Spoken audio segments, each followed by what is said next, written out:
Welcome back to another episode. Fall is in the air, so it's a perfect day to get this snowblower up and running.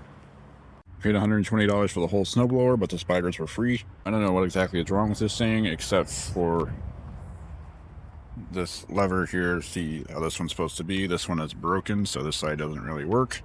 I already ordered the part, super easy fix. I didn't even have to fix it because this side still works, but people like to see that it still looks like it should. I don't know, people are weird. If I put in the ad, the steering lever is broken, that's not going to make a lot of sense to people. We know, hey, that's an easy fix, but all they're reading is something is broken, and that's just giving them a reason to not buy it. So I like to go ahead and fix little things like that. That way they don't have any reason why they shouldn't buy it. And I go ahead and fire it up, make sure it all works. All clean.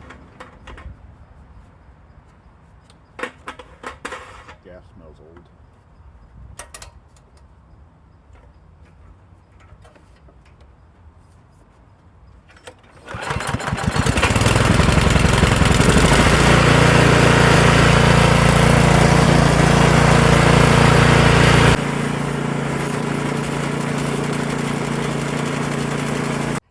Alright, so this is actually a really simple replacement. Here's the new lever right here. It's just got this little C-clip, and that pin will slide out, and then we can drop this down and put this cable in it. Of course, you want to try your best not to lose this little tiny C-clip, like I almost did. So we got the C-clip out on the other side. You take a look, you'll see this wire here. We're just going to pull it forward.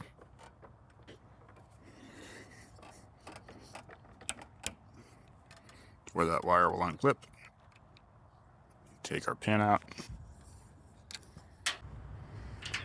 And we have our old piece right there. You can see where the wire goes into that slit and then slides into the side. We'll put the new one on the same way. Alright, so we'll just slide it in like that. Bend our wire up. I'm going to go ahead and put this pin back through here.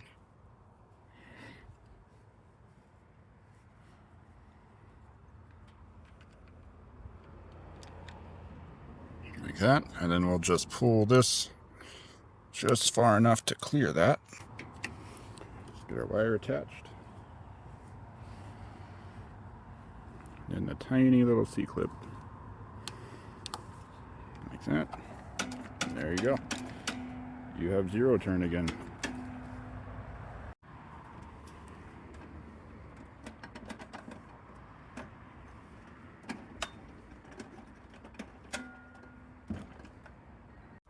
I'm going to go ahead and check these belts. It's just one 10mm bolt right there and then one on the other side, and we'll take the cover off. Just make sure they're all good.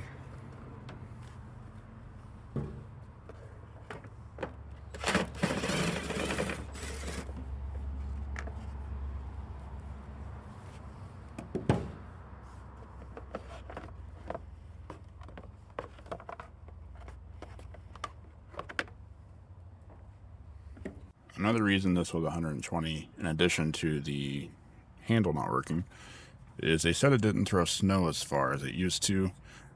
And as you can see, when I squeeze the auger handle, that belt is supposed to get pretty tight, and it's staying a little loose.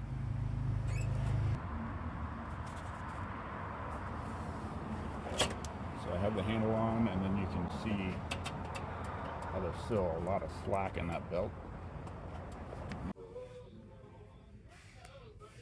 I know it looks complicated, but belts are actually pretty easy to replace.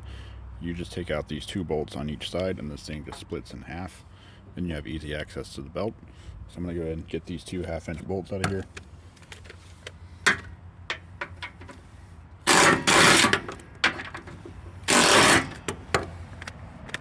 And from the other side,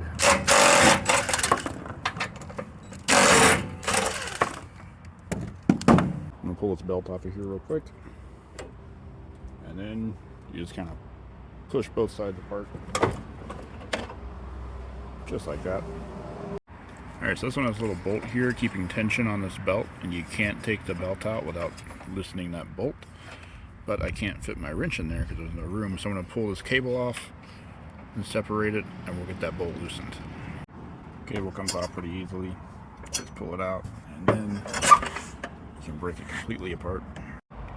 Just like that.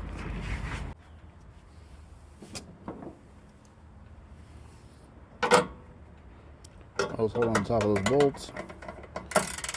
Give this a few turns.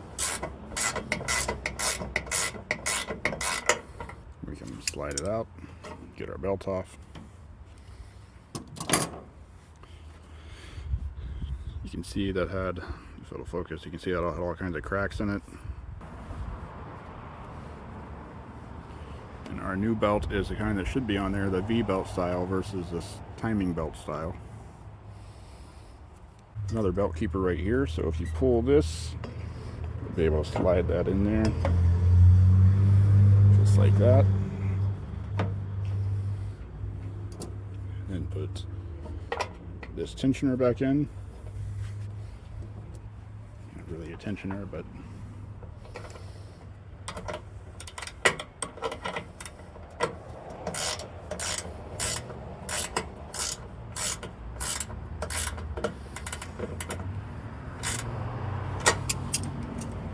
perfect.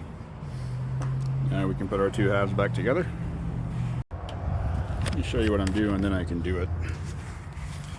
So you have these little notches here on either side, and then you have this little spot right here on both sides. Essentially that'll pivot over those little indentions, and then once it goes together, then we can get our bolts. And then this needs to go back over this, and that just slides over.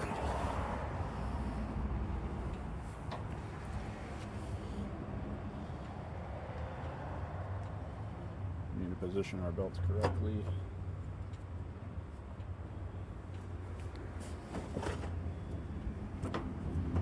Just like that. And don't forget to hook that cable back up.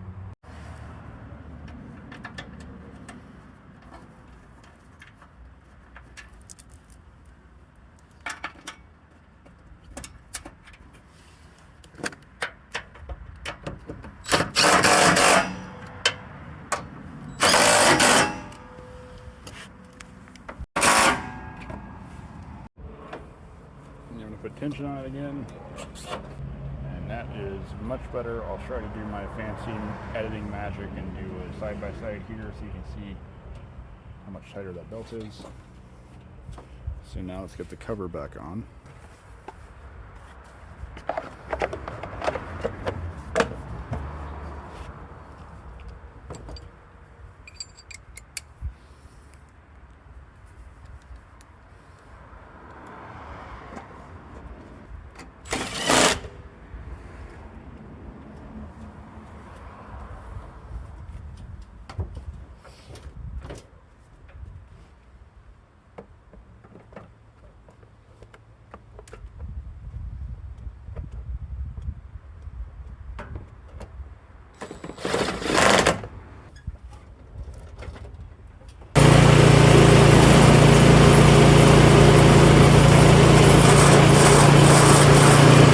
Let me know if it worked. I couldn't see it.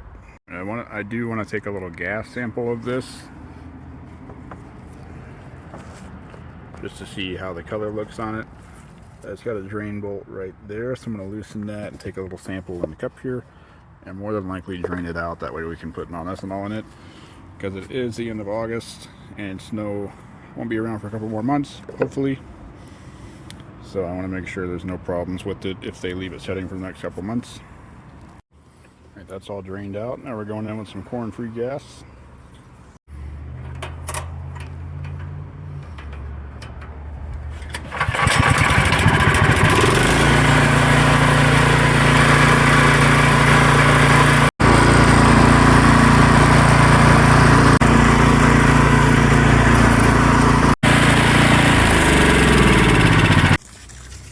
Thing's pretty clean, so no pressure washer needed today.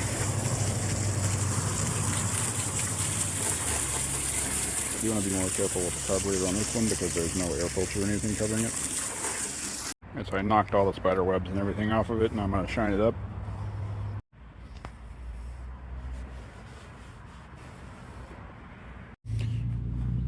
Alright, it's all shined up. It looks fantastic. I'm gonna go ahead and snap some pictures of this thing, get it listed. I'm thinking I can get about $400 for it. I paid $120 plus the handle was $10. The gas, $3.85 a gallon. So it won't be too bad of a profit.